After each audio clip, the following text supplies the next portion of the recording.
नमस्कार। हम लोग दासबोध देख रहे हैं।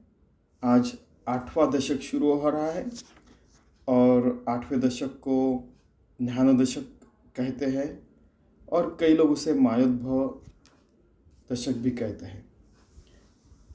ज्ञान दशक इसलिए बोल रहे हैं क्योंकि यहाँ पे पूरा ज्ञान आया है और माया को कैसे दूर करने का, मायोद्भव को कैसे दूर करने का और कैसे भगवान से एकरूप रहने का, योगी होने का, विभक्त नसायत्री भक्त होने का, और कैसे हर घड़ी हर क्षण हम एक आदर्श जीवन जी सके, भगवान को समर्पित कर्म ही पूजा 24 घंटे कैसे करने की, ये सारी चीज़ें बताने वाले हैं। ठीक है। समास पहला देवदर्शन। श्रीराम श्रुतिभावे सावध विमल ज्ञान बाळबोध गुरु शिष्यांचा संवाद अति सुगम परियेसा। श्रोते लोग आप सावध हो जाइए। यहाँ पे शुद्ध ज्ञान और बाल बुद्धि वाला ज्ञान बताने वाला है कि जो सबको समझ सके, और ये गुरु शिष्यों का संवाद है और अति सुगम भी है, जो आप आचरण में ला भी सकेंगे। आपकी ज़िंदगी धन्य हो जाएगी। पहले ही ओवी में सब बता दिया है। नाना शास्त्रीय धांडोळीता आयुष्य पुरेना सर्वथा अंतरी संशयाची व्यथा वाढोची लागे।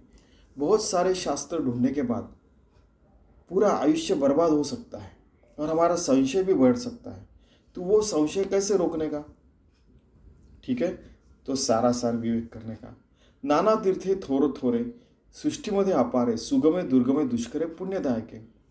अपने यहाँ पे तो लाखों तीर्थ क्षेत्र है और बहुत सारी सृष्टि भी भगवान ने निर्माण की है। कहाँ कहाँ जाएंगे, कहाँ कहाँ आप तीर्थ में जाके अपनी पुण्य की कमाई करोगे।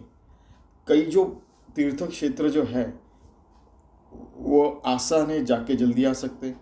कई दुर्गम भी है, हिमालय में जाके वहाँ तब तो चढ़ के जाना पड़ता था। कितना पुण्य कमाओगे आप इसके ऊपर भी आप सोचिए। ऐसा वो कह रहे हैं, ऐसे तीर्थे सर्व ही करी। ऐसा कौन है रे संसारी, फिरो जाता जन्मवरी आयुष्य पूरे न। पूरी जिंदगी भी गंवा दी तो सारे के सारे तीर्थ क्षेत्र आप जा नहीं सकते हैं। नाना तपे नाना दाने नाना योग नाना साधने, हे सर्व ही देवा कारणे करी देता है।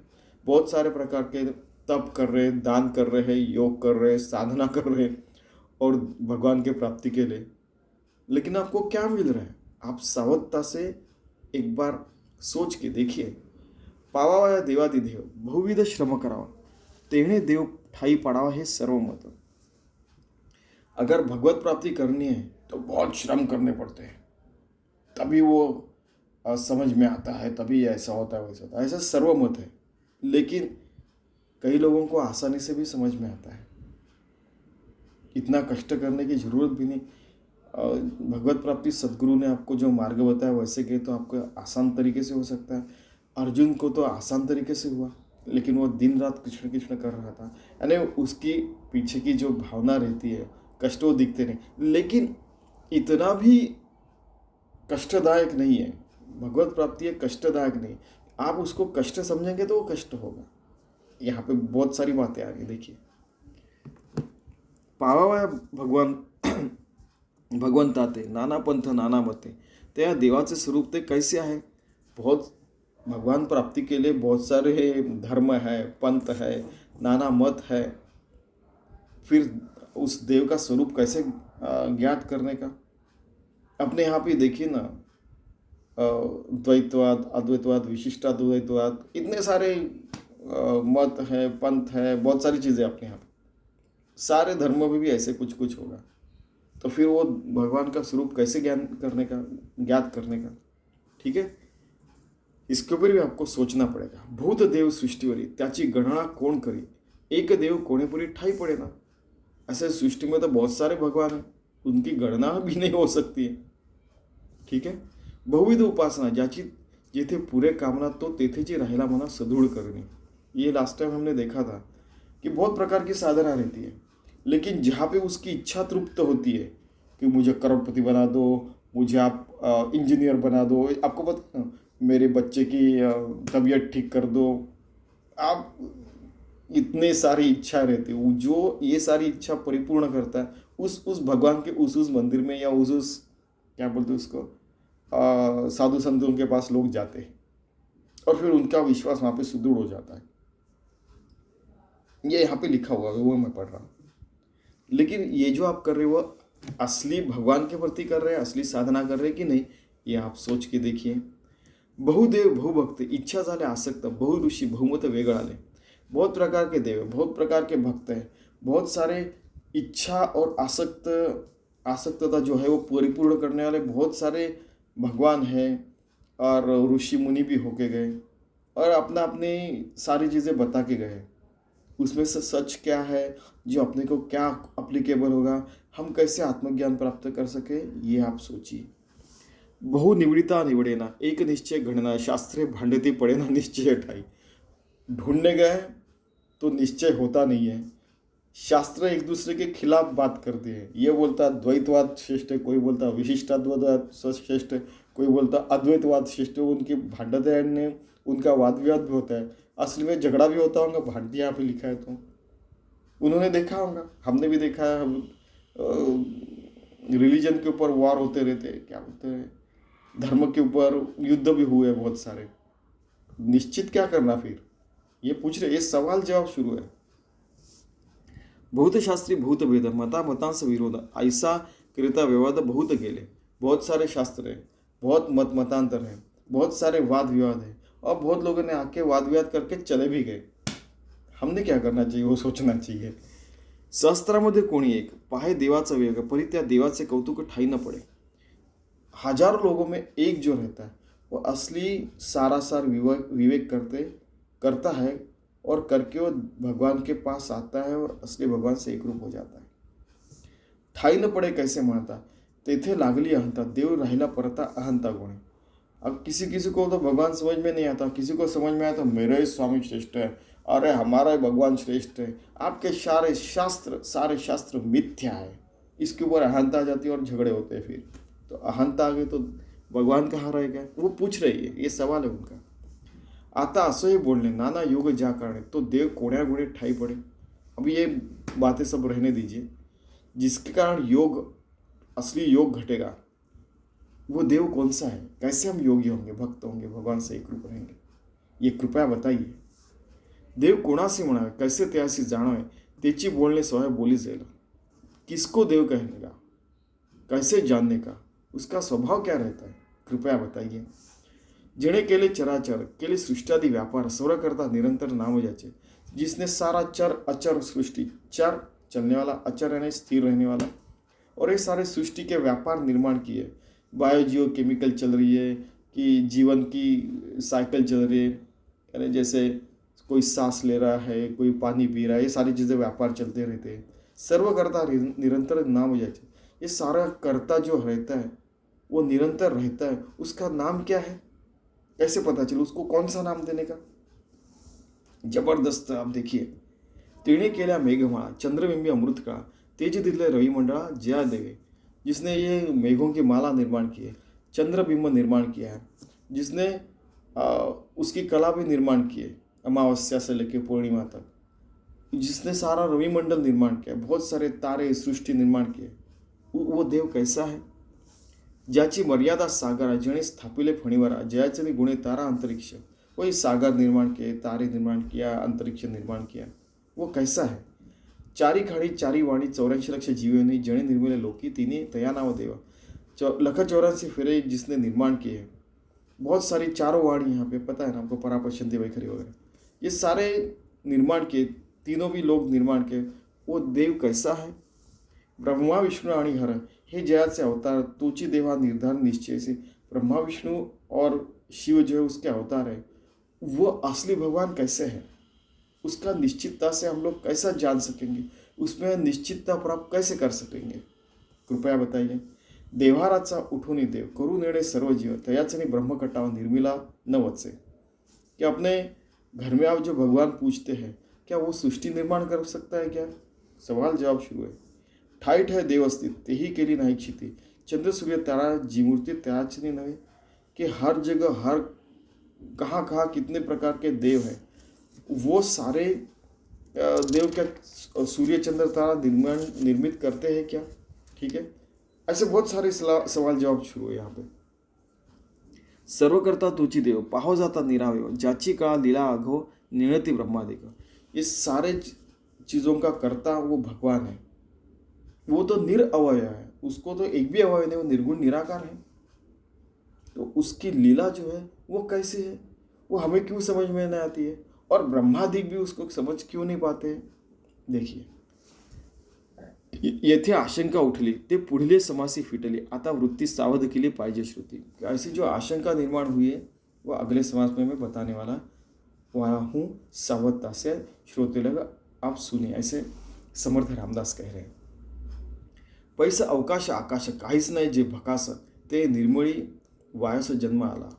अभी वो आपको बताया ना, पृथ्वी आप तेज, वायु आकाश परमात्मा, तो परमात्मा से फिर कैसे आकाश, फिर वायु, फिर सूर्य जैसे प्रकाश, बाद में पानी और पृथ्वी कैसे निर्माण होती है वगैरह उन्होंने बताया। ठीक है, पैसे अवकाश आकाश काहीच नाही जे भकास, ते निर्मळ वायु से जन्म झाला। आकाश से फिर ये निकला, वायु निर्मित हुआ, वायापासून झाला वन्नी, यानी सूरज निर्माण हुआ वायु से, वन्नीपासून झाले पाणी, फिर उससे पानी निर्मित हुई, पानी की जैसे जैसी करणी अघड़ित घड़ी। ये पता नहीं कैसे हुआ, मैं भी बता नहीं सकता हूँ ऐसे कह रहे, लेकिन हुआ ये ऐसे। उदकापासून सृष्टि झाली, फिर पानी मिलने के कारण पृथ्वी के ऊपर वो, जैसे हम लोग बीज बोते हैं तो सृष्टि सारे पेड़ पौधे आते हैं, वैसे सृष्टि का निर्माण हुआ। स्तंभे उभारली, ऐसे विचित्र काळ केली त्यानाव देव, कि पृथ्वी आकाश में घूम रही है और वो वैसे तो अधांतरित लटक रही है। वो कैसे लटक रही है, हम लोग बोलते ग्रेविटेशनल पुल है वगैरह वगैरह, लेकिन ये भगवान ने कितना सुंदर विश्व निर्माण किया। देव निर्मिले हे क्षिती, तिचे पोटी पाषाण होते, त्यास देव म्हणती विवेकहीन, कि जो क्षतिग्रस्त है वो भगवान नहीं है। लेकिन अभी आप देखिए कि हमें पाषाण की जो मूर्ति है, कोई भी रहो, राम की रहो, कृष्ण की रहो, देवी की रहो, किसी की भी रहो, हम लोग उसकी पूजा करते हैं, तो हम पूजा करने के बाद निर्गुण निराकार परमात्मा को जानना चाहिए, ऐसा वो कह रहे हैं। विवेकहीन नहीं रहना चाहिए, विवेकता से मूर्ति पूजा कीजिए, ऐसा वो कह रहे हैं।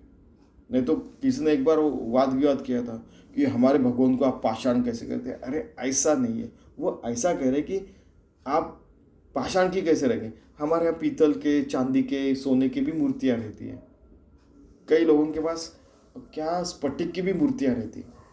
ठीक है, तो उस मूर्ति की पूजा करें तो उसके परे जाइए आप, ऐसा वो कहने का मतलब है इनका।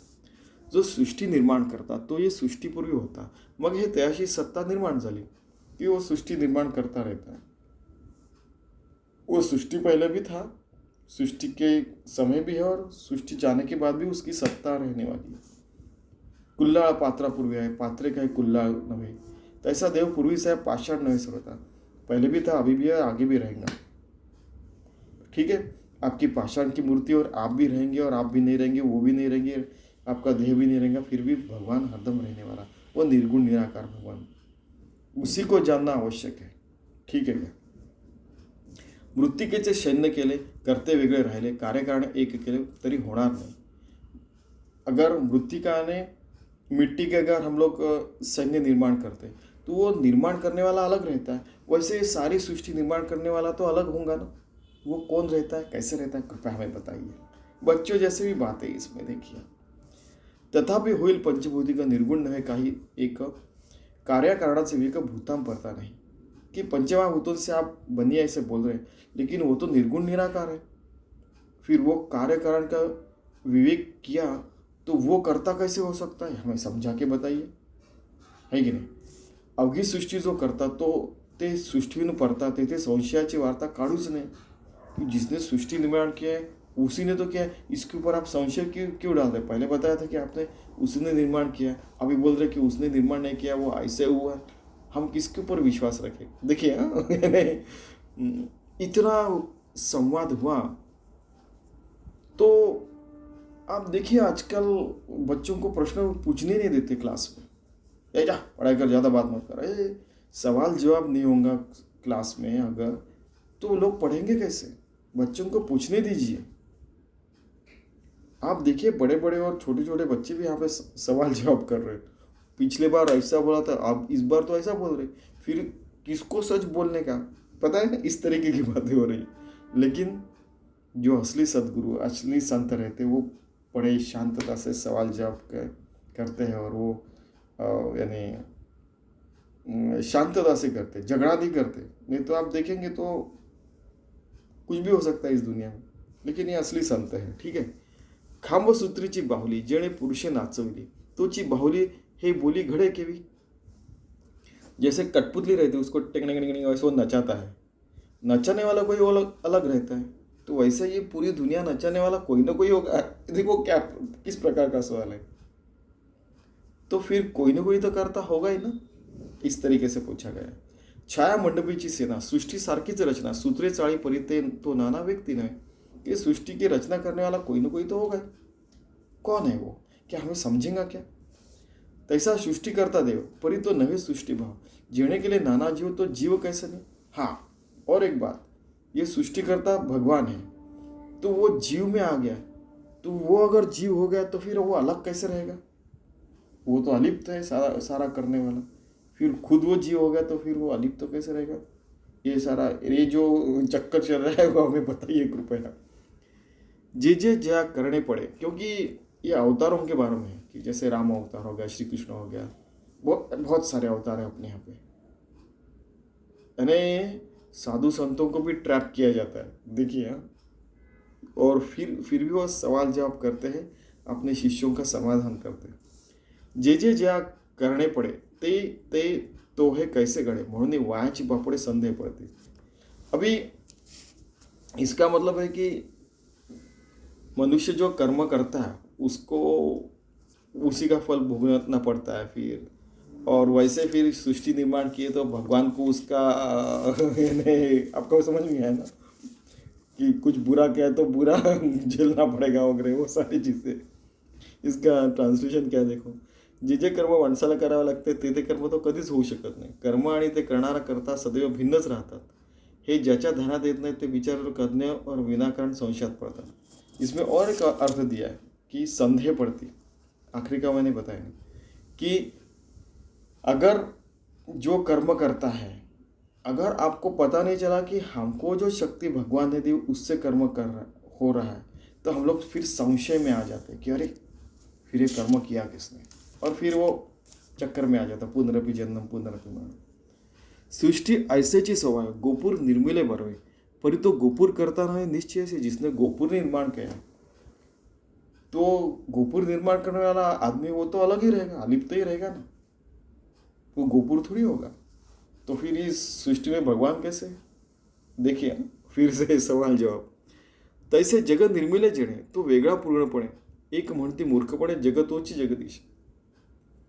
जिसने सृष्टि निर्माण की है वही वो जगदीश इस पूरी सृष्टि में है, तो ये मूर्खता होगी, ऐसे आपको नहीं लगता क्या?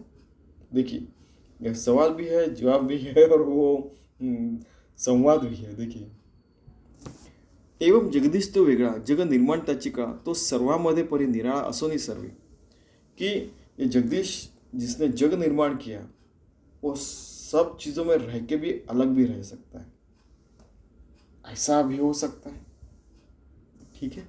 म्हणून भूतांचा कर्दमू यासी अलिप्त आत्मारमू, अविद्या गुणे माया भ्रमू सत्यची वाटी। लेकिन और एक बात याद रखिए कि जो भूत सारे है, पंचमहाभूत और सारे, इवन सारे जीवों को भी भूत ही कहते हैं, तो उनसे आत्माराम जो रहता है वो अलिप्त रहता है। लेकिन हमारे अविद्या के कारण हम लोग उसको माया भ्रम में लाते हैं, और फिर हमारा सारा भ्रम निर्माण करते हैं, उस भ्रम को हम लोग सत्य मानते हैं। असली में आत्माराम इन सारी चीज़ों के परे है, ये जान लीजिए आप। मायोपाधी जगडंबर आहे सर्वी साचार, ऐसा विपरीत विचार कोठीच नहीं। ठीक है, माया से ये सारे हुआ है, अवडंबर हुआ है, और सबका सार यही निकलता है कि भाई वो ये सारे चीज़ों में है लेकिन उसके भी परे भी है, इतना याद रखिए। तो ये छोटी सी चीज़ें है उसके सामने, वो तो उसके परे है। ठीक है। म्हणून जग मिथ्या साच आत्मा, सर्वांपर जो परमात्मा, अंतर्बाह्य अंतरात्मा व्यापून असं। इसलिए ब्रह्मम सत्यम जगत मिथ्या, आत्मा सत्य है, बाकी सब मिथ्या है। सूक्ष्म से सूक्ष्म, सूक्ष्म से सूक्ष्म और बड़े से बड़ा आत्मा ही है, परमात्मा ही है। वो अंतर्बाह्य वहीं पे है और व्यापूर्ण से यानी वो उसके भी परे है। आपने एक आध बार ऐसे आकाश में आप झांक के देखिए, आप देखिए एक बार कि कितने छोटे छोटे ग्रह और कितनी छोटी छोटी आकाश गंगा। परमात्मा इतना बड़ा है, उसके सामने छोटी छोटी चीज़ें लगती हैं। आप जान लीजिए, ऐसा ये बार बार कह रहे हैं। तयास म्हणावे देवी ये हे अवघेची वाव, ऐसा है अंतर्भाव वेदांतीचा कि वही भगवान है जो अंतर्बाह्य हर जगह वो निर्गुण निराकार है। और वेदांत में भी यही कहा गया कि उसी को देव कहते हैं। पदार्थ वस्तु नाशीवंत, ये सारे जो पदार्थ निर्माण हुए वो नाशीवंत है। अनुभवास ये या कारण भगवंत पदार्थ होएगा। हाँ, ये सारी चीज़ें हमारी देह से लेकर सब कुछ अंतर बाह्य सब कुछ हमारा नाशीवंत है, इसके परे परमात्मा है। देव विमळ आणि अचळ, शास्त्री बोलती सकळ, त्या निश्चयास चंचल म्हणून नहीं सर्वथा। भगवान विमल है, उसके ऊपर कुछ मल नहीं है, अचल है ही। यहाँ पे जो है उसको उठा के फेंक दिया मैंने, लेकिन यहाँ पे तो वो परमात्मा है ही है, ऐसा शास्त्र कह रही है। देव विमल आणि अचल, शास्त्री बोलती सकळ, त्या निश्चयास चंचल म्हणून नहीं। उसको वो निश्चल है, यहाँ पे वो चंचल कहने का नहीं कि वो यहाँ जा रहा है वहाँ जा रहा है, नहीं, है ही है। हर जगह वो कूट कूट के भरा हुआ है। देव आला आणि देव गेला, देव उपजला देव मेला, ऐसे बोलता दुरीतला काय होणे। भगवान यहाँ पे आए, जन्म लिया और मर गए। देव उपजला, देव की निर्माण हुई, वहाँ पे अचानक प्रकट हो गए और बाद में देव मर गए। ये ऐसा बोलता दुरीतला काय हो, तो ये ऐसा नहीं था, भगवान है ही है। जन्म मरणाची वार्ता देवास लागे ना सर्वथा, देव अमर ज्याची सत्ता त्यासी मृत्यु कैसे नहीं। जन्म मरण की वार्ता भगवान को नहीं रहती, उसकी अमर सत्ता है, उसको मृत्यू नहीं है। उपजणे आणि मरणे, येणे जाणे, दुःख भोगणे, हे त्या देवाचे करणे तो कारण वेगळा कि जो निर्मित होता है मरता है, सुख दुख रहते उसके यानी देह भाव में, लेकिन देव तो इसके परे है, इतना याद रखिए। अंतःकरण पंचप्राण बहुतत्वी पिंड ज्ञानी, या सर्वास आहे चरण म्हणून देव नव्हती। अंतःकरण ये पूरे पंचप्राण, आपको तो पता है पंचप्राण ना, ठीक है। जैसे पंचमहाभूत वैसे पंचप्राण भी है, अपान उदान वगैरह वो सारे आपको पता होंगे। बहुतत्वी पिंड ज्ञान, बहुत सारे तत्वों सारा पिंड ज्ञान भी रहता है, पिंड ज्ञान, जिसके कारण आप जो योगी रहते हैं उनको वो सारा ज्ञान रहता है। फिर अष्टांग योग करके वो ब्रह्म तत्व में आप हमारा जीव एक रूप कर देते हैं वगैरह वगैरह। या सर्वासहाय चरण म्हणून देव नव्हते। ये सारी चीज़ें जाने वाली, इतना भी याद रखना, लेकिन भगवान जाने वाला नहीं है। एवं कल्पने रहित तया नाव भगवंत, देवपणाची माता तेथे नाही। ये कल्पना के परे है, उसको भगवान कहते हैं। देवपणाची माता तेथे नहीं, वहाँ पे कुछ चलता नहीं, वहाँ पे सब चीज़ों के परे है। तो शिष्य आक्षेपिले तरी कैसे ब्रह्मांड केले, करते पण कारण पडिले कार्यामध्ये। फिर शिष्यों ने आक्षेप लिया, यानी जैसे रहता ना वाद विवाद, ऐसा क्या। लेकिन पिछले बार तो आपने बताया था कि ब्रह्मांड ऐसा निर्माण हुआ, फिर जिसने ब्रह्मांड की निर्माण किया तो उसको करते पड़ा आ गया कि नहीं, यानी करता वो तो भगवान करता हो गया ना, क्योंकि ये तो कार्य है भगवान, ये जो सृष्टि निर्माण करना, तो उसको करते पड़ा नहीं आता है क्या। देखिए सुंदर सवाल है। और सवाल देखिए, दृष्टे पड़े दृष्टा दृश्य, जैसा पड़े अनायांसी, करते पड़े निर्गुणासी, गुण कैसे। दृष्टा दृश्य और ये जो दिख रहा है, ये सारी चीजें, ये त्रिपुटी है। वैसे करते पण निर्गुणासी जो निर्माण किया है, जो हम देख रहे हैं वो कार्य हो रहा है, तो वो से निर्गुण निराकार परमात्मा को करते पड़ा भी नहीं आता है क्या। ये भी आप बताए, जो दिखता है उसको दृश्यता भी आ गई, तो आप कैसे कहते हैं कि उसको दृश्यता नहीं आती या करते पड़ा नहीं आती, नहीं आता। जबरदस्त सवाल जवाब। ऐसे ही सवाल जवाब हर क्लास में हो गए, पूरी दुनिया में तो बच्चे पढ़ने लगेंगे। रोट बिल्कुल ऐसे जब पढ़ाई करके आओ, ये लिख के आओ, ऐसे करके आओ, जो प्रैक्टिकल लिख के आओ, प्रैक्टिकल हो नहीं रहा लेकिन लिख रहे हैं। कुछ तो भी पढ़ाने का, कुछ तो भी डिग्री बनाने का, ऐसा नहीं है। पढ़ाई अच्छी होनी चाहिए। 8 अरब लोग हैं यहाँ पे, 8 अरब के 8 अरब लोग पढ़े लिखे रहेंगे तो कितनी सुंदर दुनिया रहेगी। पता नहीं आपको कौन बचाने वाला है, ये भी कहना बहुत आवश्यक है। कहाँ से सबसे अच्छी आइडिया आएगी पता नहीं। एक अनजान आदमी आपको बचा सकता है किसी भी कैटास्ट्रॉफ में। अब देखिए, यानी कुछ भी हो सकता है, जैसे उल्का पिंड आके गिर रहा है, या येलोस्टोन नेशनल पार्क का ज्वालामुखी फट रहा है, या कुछ हिमालय में भूकंप आ रहा है, कहीं सुनामी आ रही है, जैसे टुंगुस्का बोला रशिया में आके जो ये उल्का पिंड गिरा था वगैरह। कुछ भी हो सकता है दुनिया में। पता नहीं किसकी आइडिया से बाकी की पूरी मानव जात बच सकेंगे, लेकिन पता नहीं हमें। ठीक है, जान दो अभी ये। इसलिए हर कोई, हर व्यक्ति, हर शक्ति इंपॉर्टेंट रहता है, बस इतना ही कहना है। और हर व्यक्ती, हर शक्ती में भगवान रहता है। ब्रह्मांड करता कवण तैसे त्याची ओळख, देव सगुण की निर्गुण मज निरूपावा। ये जो ब्रह्मांड करता है वो कौन है, उसकी पहचान क्या है, वो सगुण है कि निर्गुण है, मुझे कृपया बताइए। एक बच्चे ने पूछा हुआ सवाल है निश्चित। एक म्हणते त्या ब्रह्माते इच्छा मात्र सृष्टी करते त्या परते कोण आहे, कि ब्रह्मा जी ने केवल एक संकल्पना मात्र से ये सारी सृष्टि निर्माण की है, तो उनको करते पड़ा नहीं लगा क्या? सुपर सवाल है ये। ठीक है, आप कैसे कहते कि वो करता नहीं है वगैरह वगैरह, जबरदस्त। आता असो हे बहु बोली, सकळ माया कोठून झाली ते हे आपण निरूपिले पाहिजे स्वामी। अभी ये बहुत क्या बोलना, ये सारी माया निर्माण कैसे हुई, आप स्वामी बताइए। ऐसे ऐकोनी वचन वक्ता म्हणे सावधान, पुढील समासी निरूपण सांगितले। ऐसा सुनने के बाद वक्ता यानी समर्थ रामदास सावध हो गए, बोले कि अगले समास में ये बताने वाला हूँ, कृपया सुनना। ब्रह्मी माया कैसे झाली, पुढे असे निरूपिली, श्रुती वृत्ती सावध केली पाहिजे। आता कि ब्रह्मा ने माया कैसे निर्माण की, परब्रह्म तत्व ने। आप सावधता से, एकतांता से सुन के निश्चित करना, मैं अगले समास में बताने वाला हूँ। पुढे हेची निरूपण विशद केले श्रवण, जेणो हे समाधान साधकांचे। ये आगे में निरूपण किया गया है। आपका उससे समाधान होगा साधक लोगों का, तो आप शांतता से, एकतानता से आप सुनिए। ठीक है, इस समास का सारांश यही निकलता है कि हम लोग कुछ भी करते हैं जिंदगी में, जो जीते हैं, कुछ भी देवों को भजते हैं, कोई भी साधना करते हैं, तो सारा समझ के करना चाहिए। नहीं तो कोई भी उठता है, कुछ भी साधना करता है, कोई भी बोलता है, किसके भी पीछे लग रहे हैं और हमारी ज़िंदगी बर्बाद कर रहे हैं। ऐसा नहीं होना चाहिए, ऐसा सावध करने के लिए वो कह रहे हैं समर्थ रामदास।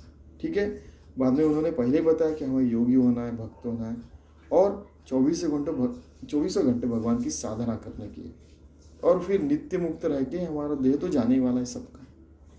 तो ऐसे हम आत्मज्ञानी, ब्रह्मज्ञानी, नित्य मुक्त रह के जिंदगी जीनी चाहिए, ऐसा सारांश निकल रहा है। इति श्री दासबोधे गुरुशिष्य संवादे देवदर्शन नाम समास पहिला। धन्यवाद।